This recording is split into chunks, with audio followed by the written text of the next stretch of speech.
Frequency Podcast Network. Stories that matter, podcasts that resonate.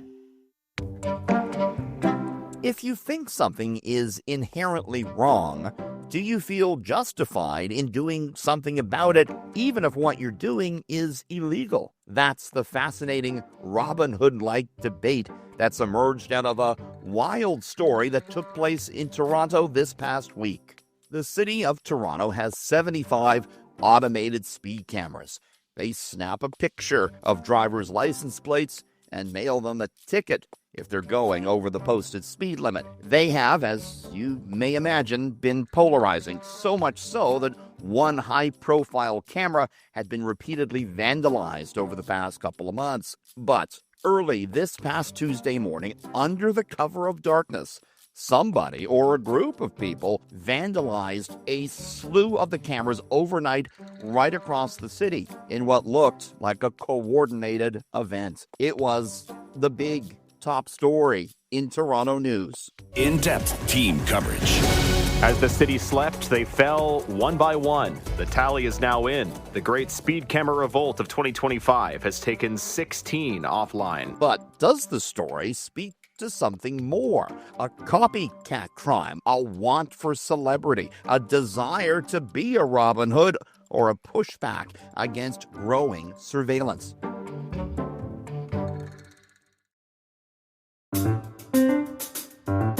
I'm Richard Southern, and today on The Big Story, the uprising over speed cameras. Our guest today, Jacqueline Helfgott, is a Seattle University professor of criminology, criminal justice, and forensics.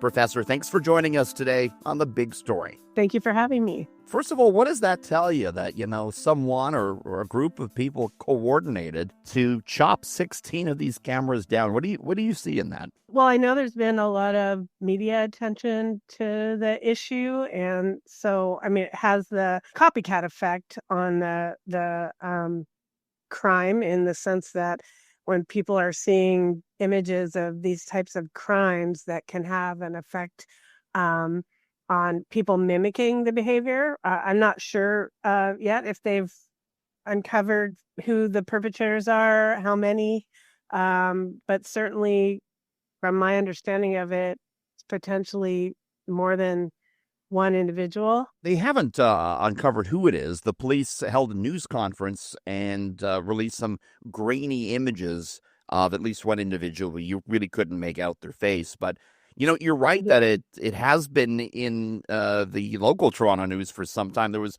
one speed camera in particular that was cut down 7 times in recent months. And then again, like I say, on Tuesday morning, 16 of them across the city were cut down. So you said this could be an example of copycat crime. Does the perpetrator of that, do they think they're doing something positive to help others, Professor? Yeah. So, when I was originally asked to speak about this for the Toronto Star, I had gone in and looked at some of the social media response to the cutting the cameras down, and it was just fascinating to me, just the digital validation, if you want to call it that, of this criminal behavior. A lot of people talking about the perpetrators being superheroes, Caped Crusaders, Superman, Batman, talking about he's our hero. Robin Hood, he's a legend. Just on and on. He's doing God's work. Our own Luigi Mangione, like things like that were being said. So it was really striking, the celebration of this behavior, and people also saying you should run for prime minister. Our own, and people calling him Torontorian Donald Trump, and talking about, corrupt government, and it's almost like people, don't like being a personal ATM for the city, like just on and on these comments that were, and I know originally the cameras, there had been accidents where, people had been killed in these accidents. So there was a public safety rationale for the cameras to be installed, but largely, at least on social media, the response has been and I think in many forms of media, the response has been really that whoever's doing this is a superhero. Yeah, so you think those who see those messages and then perpetrate this vandalism that we saw this week, do you think they're doing it to feel like a Robin Hood, or are they doing it simply because they're against the cameras and maybe have received a ticket from them? What do you think is more likely, Professor? Well, whoever originally did it could potentially be the person, doing it because they're against the cameras and maybe they had gotten a ticket and they feel like they're doing something right, or doing something, that's promoting justice in some way. But the media attention to it and the validation and the idea that whoever's doing it is a hero, a somebody, a Robin Hood, that's saving the community. That message is validating the behavior. So if ultimately it is discovered that it's more than one individual that's doing this, then I would most definitely say that there's a copycat effect at work here. And one of the things that exacerbates the copycat effect is this sort of validation, this cultural validation of a behavior that can make a nobody feel like a somebody. Even if they're anonymous, though, in this situation. Yeah, because people follow in the media. I mean, I know this is a relatively benign crime, if you want to call it that, in relation to extreme types of crimes where there has been a copycat effect and a media sort of mediation of the behavior. But if you take media mediated violent crimes such as serial murder or mass, shooters, like these individuals follow what's going on in the media. And, a lot of times they're just following it. And in this case, that, they may not be getting individual notoriety because they're not identified yet, but they can see in the news media the attention that it's being given. So that can bolster the motivation for a person to commit these types of crimes, because behind the scenes they're seeing it go on and they're able to see themselves as some kind of superhero that's helping the community. You wrote a book on copycat crime, did you not, Professor? Yes, I did. Yeah. So in the book, I mean, did anything like automated machine like this come up, or was it simply a violent murder type copycat situations that you focused on? I've not seen this specific crime, but no, there's all kinds of crimes that are mimicked and property crimes and robberies and domestic violence and mass murder, serial murder. I mean, all different types of crimes can be terrorism. There's a media element to all forms of criminal behavior, and the digital culture that we live in today. I mean, it all criminal behavior can be explained to some extent just simply by social learning theory. All human behavior, we mimic other people that we see.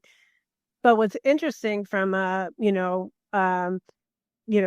contemporary times, in understanding the role that technology plays on criminal behavior, is that we've moved from what there's a book called The Aesthetics of Murder, and Joel Black wrote the book. He talks about how we moved from the ethical realm of the real to the aesthetic realm of the hyper real. And then in my book, I talk about how we've moved now from the aesthetic realm of the hyper real, where there's this blurred, the ethical realm of the real is when people are interacting with each other in everyday life, and they're talking to each other in person and interacting with each other in person. And in the aesthetic realm of the hyper real, there's this blurring of boundaries between fantasy and reality as technological advances have increased. And what I argue in my book, but we're now in the digital realm of the unreal, where it's almost becoming impossible for many people to distinguish the difference between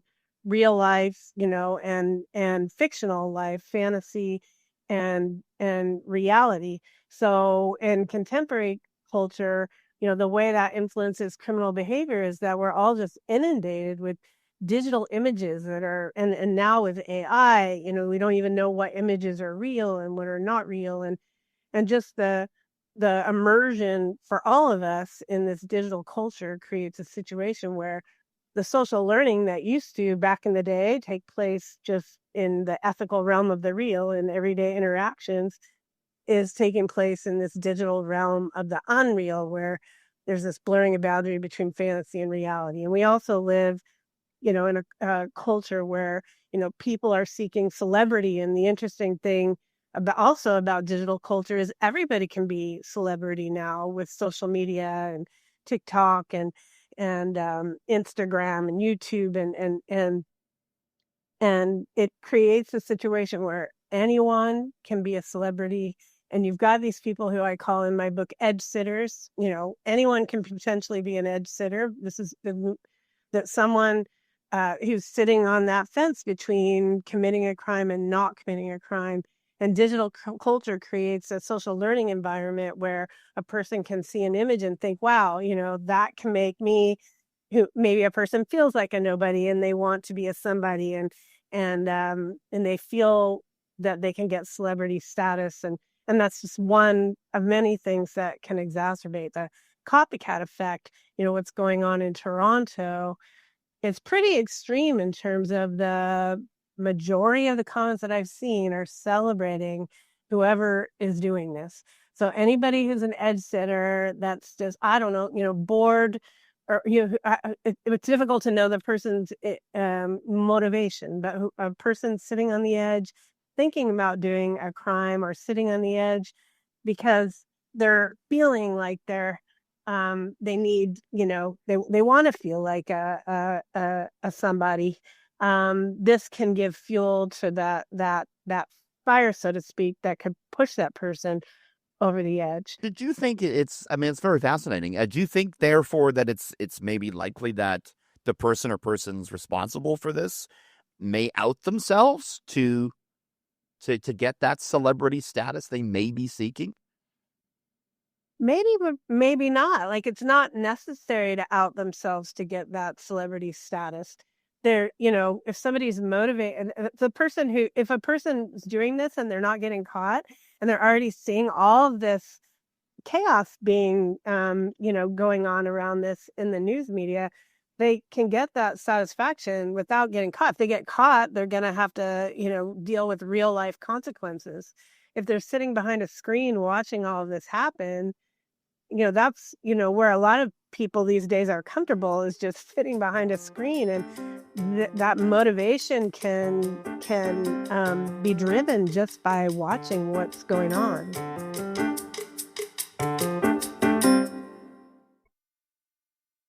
Well, the real fascinating part about this whole story was the reaction of one of the political leaders here, Professor, and that is the Premier of Ontario, Doug Ford, who was asked about, hey, what do you think about all these cameras being chopped down overnight? He didn't condemn it at all. In fact, he seemingly supported, it sounded like, the perpetrators. I'm going to play you a clip. Ontario Premier Doug Ford. It's just a tax grab, and they should take out those cameras, all of them. If you want to slow down traffic at school, you put the big, huge signs, big flashing lights, crossing area, people will slow down. This is nothing but a tax grab. I've driven by speed traps, aren't even close to school areas. It's nothing but a tax grab. So, something? Hopefully the cities will get rid of them, or I'm going to help them get rid of them very shortly. I'm against taxing the death out of people. And when they have... They're speeding, they're breaking the law. What, 5 kilometers over? I guess everyone's breaking the law every day. Get rid of the speed cameras, or I'm going to do it for them. Professor, what do you think the person or persons responsible for the vandalism, what do you think they're thinking when they hear, the Premier of Ontario say that about their actions? Yeah, I've seen that. I've heard that. Yeah. And, well, they're thinking that they created social change. And so it's even more validating. And I mean, this kind of crime, unlike a mass shooting or a violent crime, is much more, much easier to, cognitively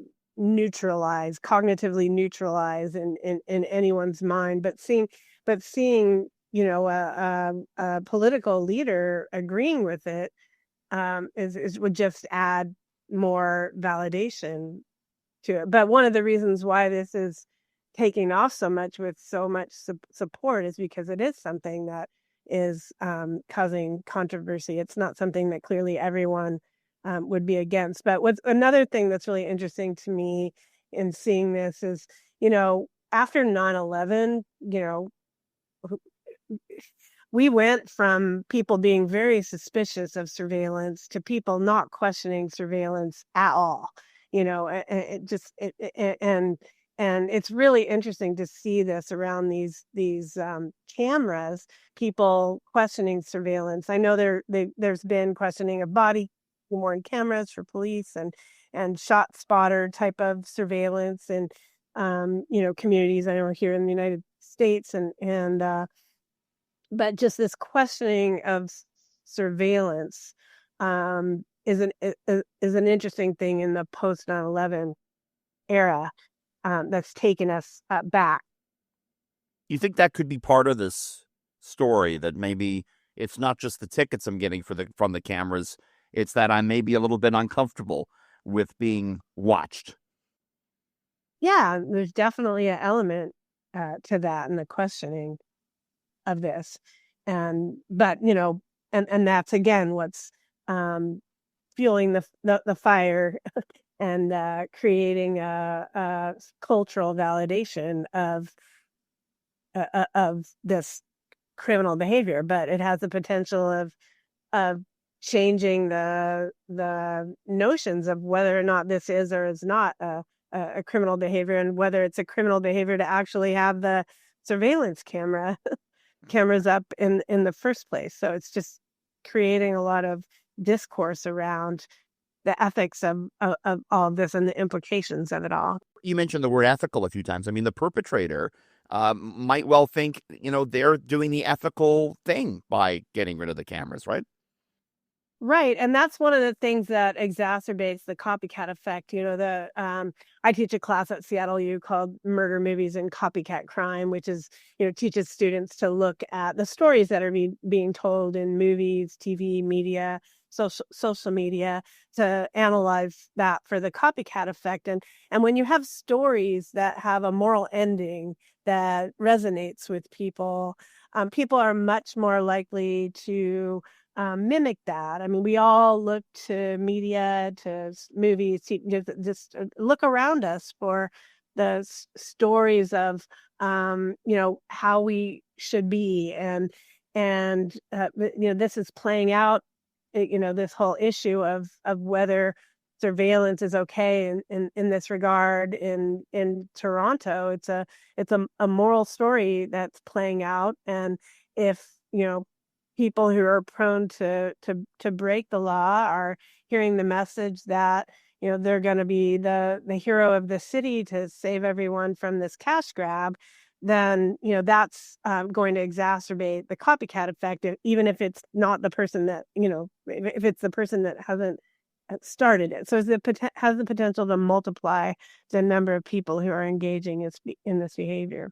Yeah, I mean, that kind of leads me to my next question, because, the premier was kind of maybe for the vandalism, as we heard, but, the mayor of Toronto came out very much against the vandalism and is looking to lock up those responsible. But, is it, my question to you is this now impossible to stop the vandalism of the cameras, do you think? Are we going to see more of it? Well, it appears challenging, especially if you have leaders that are saying the opposite of each other. And this is another element where you've got people watching, the leaders can't even agree. And so it's just going to, increase this whole notion of celebrity and, heroism and saving the money of everyone in Toronto by cutting these down. So yeah, I definitely think that it can has the potential to exacerbate the copycat effect. I mean, it isn't in fact a crime. There's a law, and they're put up by the city, and so it's technically a crime. But with all this conversation around it, again, as I said before, a crime like this, unlike murder or mass, any kind of violent crime, we all use techniques of neutralization to cognitively neutralize things so that we don't feel guilty about breaking the law or engaging in some act that's going to hurt somebody. And so this is a crime that's very easy to cognitively neutralize, especially when you've got the community, having these conversations around the government doing harm to the community through the cameras, and even leaders can't seem to agree. So it's just got all the stuff of the factors that exacerbate the copycat effect, and also all the stuff that's necessary for a person to cognitively neutralize a criminal behavior. Fascinating. Who knew there could be so much behind this? Really fascinating. I can't thank you enough for chatting, Professor. We mentioned your book on copycat crime. Can you tell us the name of that for those looking? Copycat Crime: How Media, Technology, and Digital Culture Inspire Criminal Behavior and Violence. And it's Bloomsbury Press. I also have a TikTok at Copycat Crime that goes through some of the case studies and concepts in the book. So yeah, Copycat Crime, Bloomsbury Press. That was Jacqueline Helfgott, a Seattle University professor of criminology, criminal justice, and forensics. Professor, thanks so much for joining us on The Big Story. We appreciate it. All right, thank you for having me. And that was The Big Story. You can send feedback on this episode or any episode by emailing us at hello@thebigstorypodcast.ca or leave us a voicemail at 416-935-5935. You can find us on the Seeker app, that's SEEKR, or on all your favorite podcast players. Please rate, review, follow, and share. I'm Richard Southern. Thanks for listening.